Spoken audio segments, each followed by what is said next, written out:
Hello दोस्तों, नमस्कार। मैं नंदकिशोर एनएस क्लासेस में आप सभी लोगों का स्वागत करता हूं। दोस्तों, आज हमारा क्लास है इम्परेटिव सेंटेंस। इम्परेटिव सेंटेंस में आप लोग जानते होंगे कि इसमें सब्जेक्ट नहीं दिखता है, सब्जेक्ट छुपा होता है। इसमें क्या है कि इम्परेटिव सेंटेंस में ऑर्डर दिया जाता है। एक प्रकार से कोई भी अगर हम चाहे आदमी हो चाहे वस्तु हो, एक प्रकार से जैसे मान लीजिए कि हम कोई भी वस्तु नहीं देख रहे हैं, तो नहीं देख रहे हैं तो इसका मतलब है कि वहां पर हम हैं लेकिन देख नहीं रहे हैं। ये पहले मेरी बात समझिए। कहने का मतलब है कि जैसे नकारात्मक है, नकारात्मक में आप जाएंगे तो कहीं पर मत कहेगा कि कभी मत जाओ, कभी मत जाओ। अब यहां नहीं का प्रयोग नहीं है, नहीं कहेगा नहीं, लेकिन आइए आप लोग को पहले बताते हैं तो आप समझ में आएगा अच्छे से। जैसे कह रहा है इन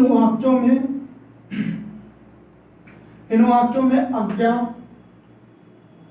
सलाह, प्रार्थना या किसी कार्य का मना करने जैसे बातें होती हैं, इन वाक्यों में तुम छिपा होता है।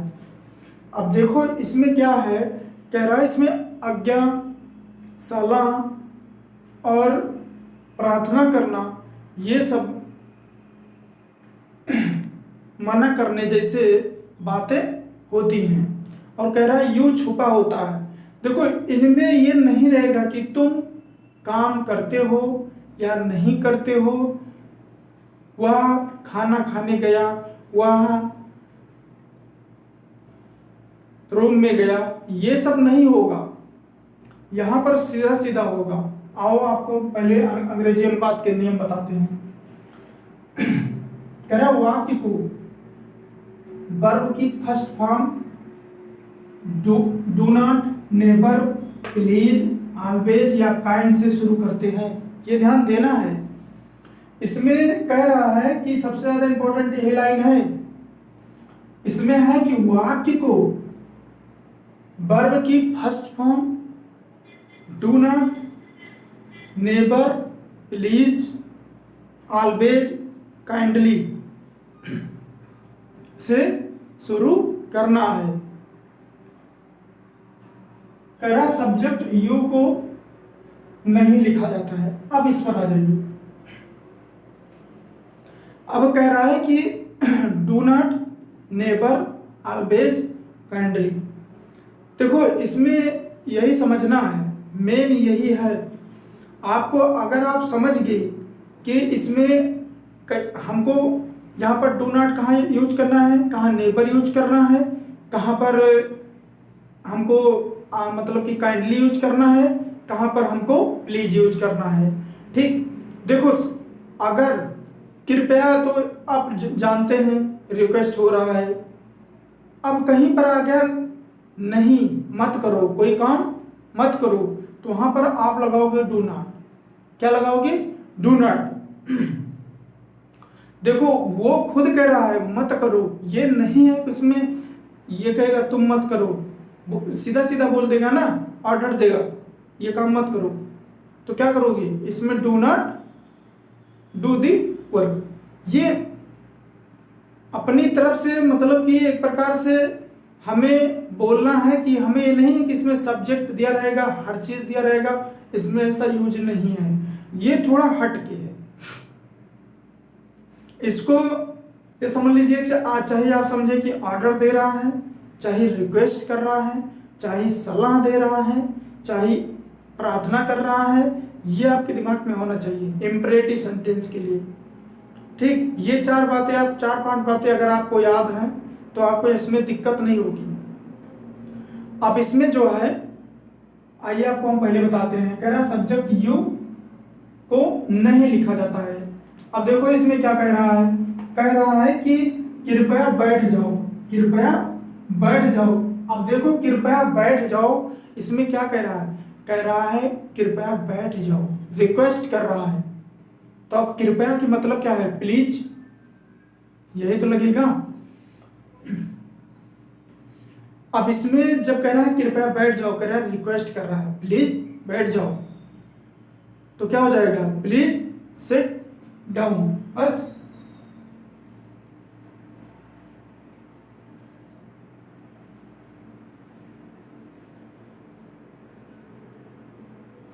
इसमें कोई दिक्कत तो नहीं होनी चाहिए। अब आप लोग इसको सोचो, सदा सत्य बोलो, सदा या सदैव एक ही है, इसकी अंग्रेजी होती है ऑलवेज।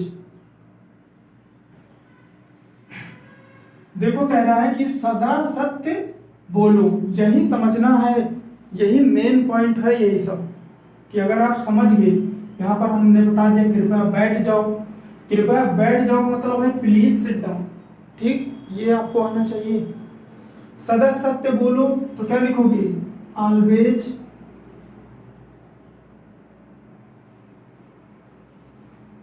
क्या स्पीक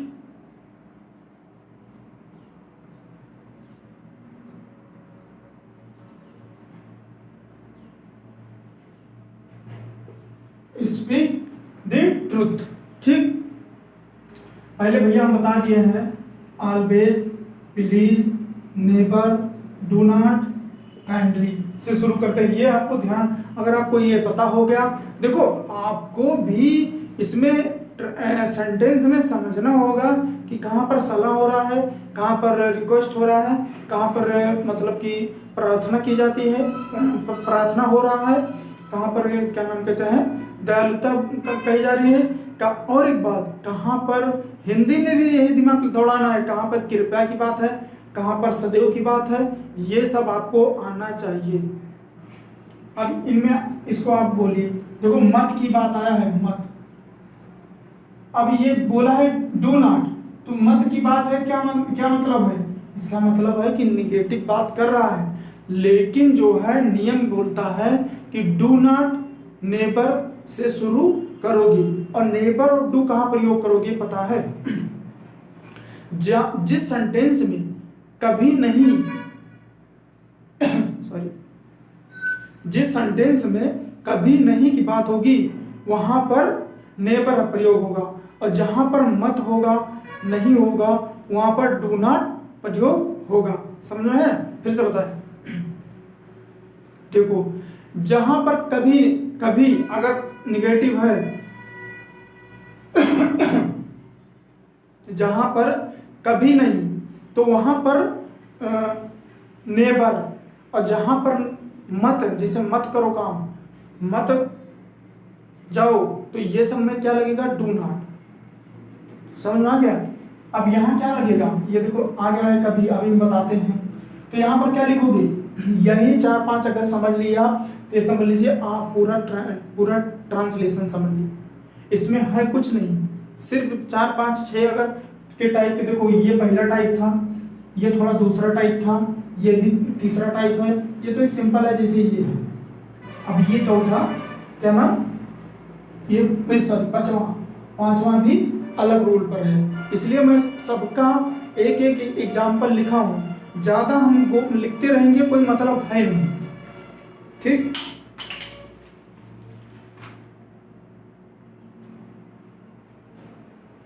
तो आपको इसमें हर टाइप के जितने भी यहाँ पर 1 2 3 4 5 कर दिए हैं, तो 4-5 हमने भी इसमें लिखा है कि आपको सही से समझ में आ जाए, ठीक है।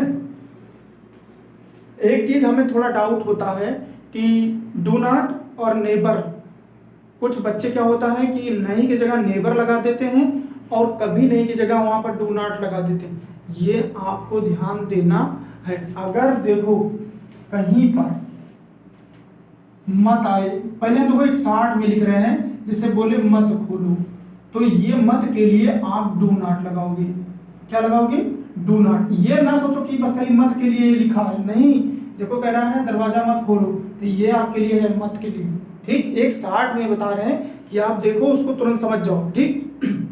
और कभी झूठ मत बोलो, अब देखो हम ये सब नहीं लिख रहे हैं, कभी कभी आप समझ जाना कि वो कभी, तो इसके लिए है नेबर, ठीक।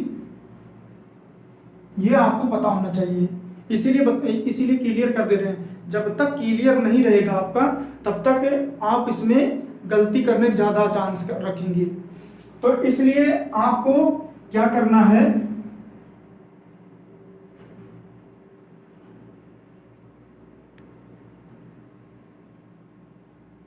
आपको क्या करना है, इसको समझना है।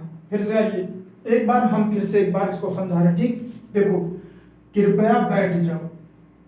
इसमें क्या कह रहा है कि प्लीज सिट डाउन। कहीं पर अगर आप जाते हैं, अगर मान लीजिए आप कहीं पर गए, जैसे आप मान लीजिए क्लास में हो, अब क्लास में टीचर जब पढ़ाएंगे तो आप मान लीजिए आपको खड़ा कर दिया टीचर, प्लीज स्टैंड अप, तो आप खड़े हो गए, ठीक। ऑर्डर मतलब ऑर्डर दे रहे हैं, वो मतलब सलाह दे रहे हैं कि आप क्या नाम कहते हैं, खड़े हो जाओ। तो इसमें क्या है कि अब फिर आप खड़े हैं, खड़े होने के बाद आपको देर हो गया खड़े होते हुए, तो फिर टीचर क्या बोलेंगी, please sit down, please sit down, sorry मतलब बोलेंगे कृपया बैठ जाओ। तो बैठ जाओ मतलब एक प्रकार से सलाह दे रहे हैं, ऑर्डर दे रहे हैं, ठीक। तो ये ध्यान देना है आपको, ठीक है। अब जैसे कृपया बैठ जाओ, तो कृपया बैठ जाओ मतलब वो दे दी सलाह। ये तो समझ में आ गया होगा क्योंकि बहुत ज्यादा समझा दिए। फिर इसके बाद प्लीज सिट डाउन, सदा सत्य बोलो, ऑलवेज स्पीक द ट्रूथ। इसमें भी बोला है कि ऑलवेज से स्टार्ट होगा। दरवाजा मत खोलो, दरवाजा मत खोलो, तो हम बताए थे कि मत के लिए क्या लगेगा, do not open the door. समझ में आ गया, समझ में आ गया। समझने में कोई प्रॉब्लम नहीं है, बस खाली है थोड़ा दिमाग लगाना है, और है कुछ नहीं। दिमाग पर बस यही do not, never, please, always, kindly और वर्ब की फर्स्ट फॉर्म, और कुछ भी नहीं। और यू छुपा होता है, ये तो आपको खुद ही सेंटेंस में आ जाएगा। आपको जब यू मिलेगा नहीं तो आप रूल कौन सा अपनाएंगे यू का, ये भी तो बात है। यू मतलब तुम, वह, हम, तुम्हारे, ये सब मिलेगा ही नहीं जल्द से, तो क्या करोगे, तो रूल कहाँ से अपनाओगे, तुरंत सब्जेक्ट कहाँ से बनाओगे। सब्जेक्ट की बात मैं कर रहा हूँ, बीच में आ भी सकता है। तो इसमें जब मिलेगा नहीं तो छुपा है, उसको तो हम यूज करेंगे ही नहीं। सबसे पहले हमें रूल ही पता हो जाता है तो हम क्यों यूज करेंगे। तो ये आप ध्यान से पढ़ना। अब आ जाओ, अपने घर जाओ। देखो, जैसे मेरे साथ में कोई है, मान लो आपके साथ में कोई दोस्त है और वो आपसे बात कर रहा है स्कूल से आते समय, और टाइम हो गया स्कूल से, रास्ते में आते आते आपके साथ, रास्ते में आपके साथ है, अब देर हो रही है, तो क्या बोलेगा, वो बोलेगा कि आप अपने घर जाओ। मतलब वो सलाह देगा या ऑर्डर देगा कि आप अपने घर जाओ। ये ध्यान देना है। ये सब मेन बात है कि इंग्लिश बोलने के लिए सबसे ज़्यादा यूज होता है, ठीक। कह रहा है अपने घर जाओ। अब इसको आपको करना है। ये हो गया, कभी झूठ मत बोलो। सही से दिख रहा है, बढ़िया से, अच्छे से दिख रहा है।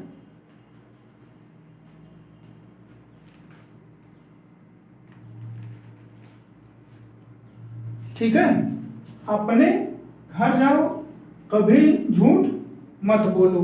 देखो, इसमें हम बता दे रहे हैं आपको। देखो क्या हो जाएगा, सीधा सीधा गो टू योर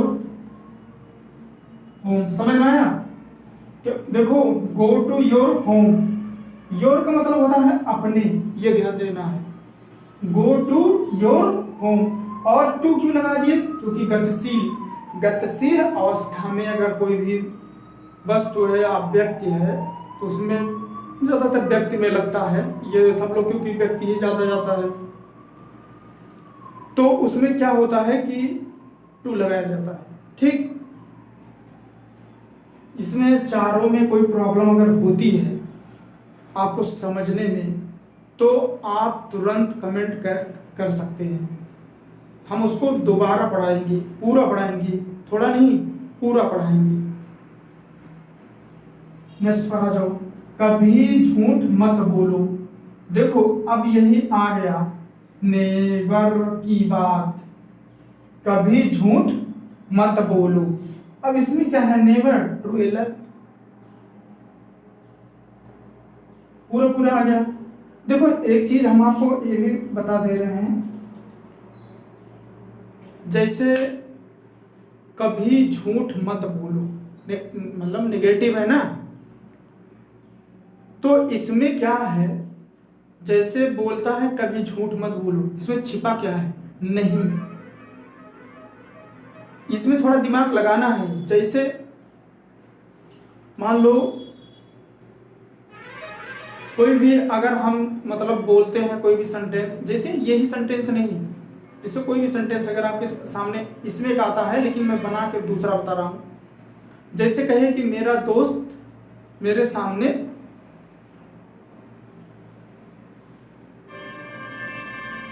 खाना खा रहा है, ये तो चला गया क्या नाम, प्रेजेंट कंटिन्यूअस में।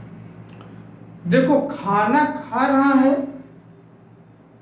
या हम उसको उसके साथ हैं, अगर हम साथ में हैं तो खाना भी हम भी खा रहे हैं और वो मेरे साथ में है, दो अर्थ है इसमें। जैसे कहीं पर कहे कि तुम किताब देख रहे थे, देखो अभी टेंस में चला जा रहा है, लेकिन हम एक चीज आपको समझा रहे हैं कि अर्थ कैसे समझा जाता है। तुम किताब देख रहे थे, तुम मेरे साथ किताब देख रहे थे, देखो। लेकिन अभी यहां पर बताना भी अच्छा नहीं है, जब टेंस में पहुंचेंगे तभी बताएं। ठीक, ज्यादा यहां पर बताने से कोई मतलब नहीं, आप दूसरे लाइन में समझने लगेंगे। अब इसको आप लोग को देखना है, ये चारों आपको सही से समझ में आ गया होगा, कहीं पर प्रॉब्लम नहीं होगी। यहां पर आपको थोड़ा दिमाग लगाना है क्योंकि हम जा रहे हैं तो गो टू योर होम, यहां पर अपने घर जा रहे हैं, मतलब किसी से कह के जा रहा है। ठीक, अपने घर जा रहे हैं, गो टू योर होम। ठीक है, अब दिख रहा है सही से, इसको भी नोट कर लेना आप लोग।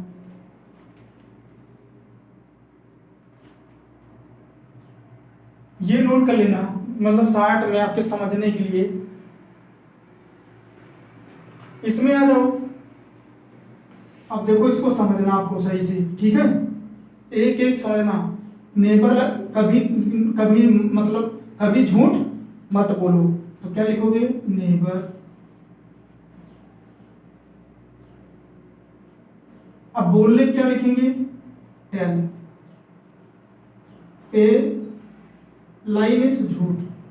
ठीक, सब देखो नियम तो वही लग रहा है, कृपया वही, और फिर वही क्रिया जाके आगे लग रही है, स्पीक, देखो बोलने वाला, फिर क्या नाम, जाना पहले लग रहा है, ये देखो, ये देखो, थोड़ा ये भी ओपन द डोर पहले लग रहा है, नियम के बाद तुरंत वही लग रहा है। ठीक, यहाँ बोलो, स्पीक, टेल एलाई, टेल मीन्स बोलना, ये ध्यान देना। ठीक है, पांचों में आपको पूरा समझ में आ गया, पांचों। कहीं पर देखो हम बहुत ज्यादा अगर अभी लिखते हैं क्योंकि सारे नियम इसमें बता चुके हैं, अगर आपको प्रॉब्लम होती है तो आप इसको हम एक बार फिर से भी दोहराते हैं, अच्छे से इसको देख लो आप लोग।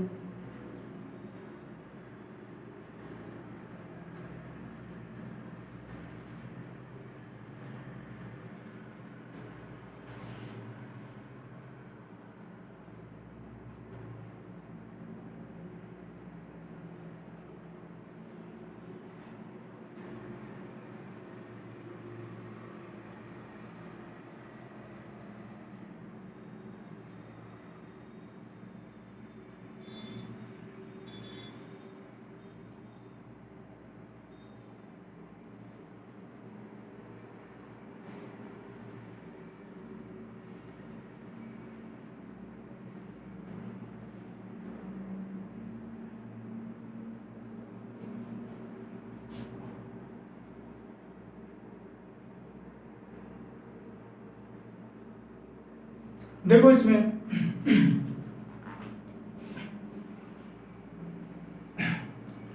देखो इसमें थोड़ा बता रहे हैं, इन वाक्यों में आज्ञा, सलाह, प्रार्थना या किसी कार्य का मना करने जैसी बातें होती हैं। इन वाक्यों में तुम छिपा होता है। अंग्रेजी अनुवाद के नियम वाक्यों को वर्ब की फर्स्ट फॉर्म में do not, never, please, always, kindly से शुरू करते हैं। सब्जेक्ट में यू को नहीं लिखा जाता है। आ जाओ देखो, कृपया बैठ जाओ। एक बार आपको हम फिर से बता दे रहे हैं कि इसमें क्या होगा कि आज्ञा, सलाह, प्रार्थना, रिक्वेस्ट सब कुछ ये होता है। अब इसमें क्या है, कह रहा है कि do not, never, always, please और काइंडली से शुरू होते हैं, ये ध्यान देना है। इसके बाद ही आप लगाएंगे जो भी लगाना है। और लगाना क्या है आपको हम बता रहे हैं। देखो, कृपया बैठ जाओ, यहीं पर आपको सही समझना है। कृपया आप बैठ जाओ, क्या कह रहा है, कृपया आप बैठ जाओ। देखो आपने कृपया की लिख दे प्लीज। अब इसके बाद देखो यहीं पर ध्यान देना है, इसके बाद क्या लिख रहे हो, बैठ जाओ, सिट डाउन, तुरंत तो पूरा लिखना है, ठीक। सदा सत्य बोलो, ऑलवेज लिखे, ऑलवेज लिखने के बाद क्या बोलो, स्पीक द ट्रूथ, ठीक, वही आता है। सबसे पहले वर्ब, बोलना, खाना पीना, यही सब आएगा। दरवाजा मत खोलो, डू नॉट, देखो फिर आ गया वर्ब ना, सब ओपन दी डोर। अपने घर जाओ, गो टू योर होम, देखो सबसे पहले आ गया, ठीक भैया। कभी झूठ मत बोलो, नेवर टेल ए लाई। समझने में कोई प्रॉब्लम अगर होती है तो आप कमेंट जरूर करिए, शेयर करिए और सब्सक्राइब करिए चैनल को। और वीडियो अच्छी लगी हमारी पढ़ाने में, मेहनत से पढ़ाने में, तो आप लाइक जरूर करिए, लाइक करना मत भूलिए। और जितने भी बच्चे हैं, छोटे बड़े, सब भी पढ़ सकते हैं। ये समझ लीजिए एकदम बेसिक लेवल से पढ़ा रहे हैं। ये भी नहीं है कि हम बहुत ज़्यादा तेज बता रहे हैं, मतलब या बहुत हार्ड लिख रहे हैं, ऐसा कुछ नहीं है। एकदम सिंपल भाषा में कि आपको समझ में आ जाए और आप अच्छे से इसको लिख पाओ और समझ पाओ। दिख रहा अच्छे से? देखो हमने इसलिए बहुत ज्यादा नहीं लिखने की कोशिश किया, हमने सोचा कि 4-5 अच्छे से एग्जाम्पल अच्छे समझा देंगे और रूल पता हो जाएगा तो कोई दिक्कत नहीं होगी। चलिए ठीक है दोस्तों, हम नेक्स्ट क्लास में फिर मिलते हैं। अब इसके बाद है प्रेजेंट इंडेफिनिट टेंस। आप लोग प्रेजेंट इंडेफिनिट टेंस को में जरूर देखना। प्रेजेंट इंडेफिनिट टेंस के एक एक टॉपिक चलेगी, उसमें एक एक टॉपिक चलेगी। अगर प्रेजेंट इंडेफिनिट टेंस का अगर आज अफर्मेटिव चल रहा है तो ये समझ लीजिए आज अफर्मेटिव ही चलेगा, वो भी एकदम क्लियरिटी, 1% आपको कहीं प्रॉब्लम नहीं होगी। ये मैं गारंटी के साथ कह रहा हूं कि कहीं पर भी जरा सी भी प्रॉब्लम नहीं होगी अगर आप वीडियो देखते हैं और समझते हैं। मैं नेक्स्ट क्लास में फिर मिलूंगा। ठीक है दोस्तों, नमस्कार।